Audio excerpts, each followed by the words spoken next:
প্রতিষ্ঠিত করার পদ্ধতি বনি ইসরায়েলকে একদম দাবায় রাখছে, আর অপরদিকে কিপ্তিদেরকে সে শুধু সুবিধাই দিত।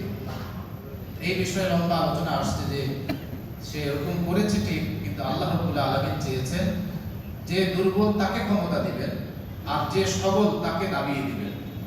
আল্লাহ রাব্বুল আলামিন সেটা কিভাবে করছেন পুরো হিস্ট্রি সেখানে আলোচনা আসছে যে মুসা আলাইহিস সালাম এই বছর সন্তানদের শিশুদের হত্যা করতে এই বছর জন্ম হয়েছে, তারপরে লালিত পালিত হয়েছে, তার স্ত্রী বলছে যে তাকে আমরা নিজেদের চোখের শীতলতা হিসেবে রেখে দেই, হত্যা করেন না।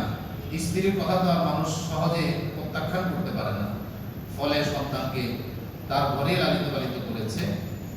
এরপরে লম্বা ঘটনা মুসা আলাইহিস সালামের বিস্তারিত ঘটনা এখানেই সবচেয়ে বেশি এসেছে।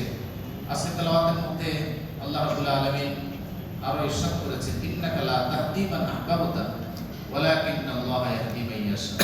যা আপনি যাকে চান তাকেই পথ দেখাতে পারবেন না, বরং আল্লাহ তাআলা যাকে চায় সেই পথ প্রাপ্ত হবে। আমরা বলতে পারবো, কিন্তু হেদায়েত মানুষের দেওয়ার সামর্থ্য নেই, হেদায়েত আল্লাহ তাআলা দিবেন।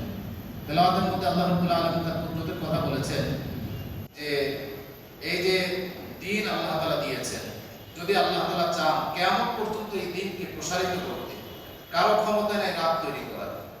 যদি তিনি রাতকে চান কিয়ামত পর্যন্ত এই অবস্থায় রাখতে, কারো ক্ষমতা নেই এটাকে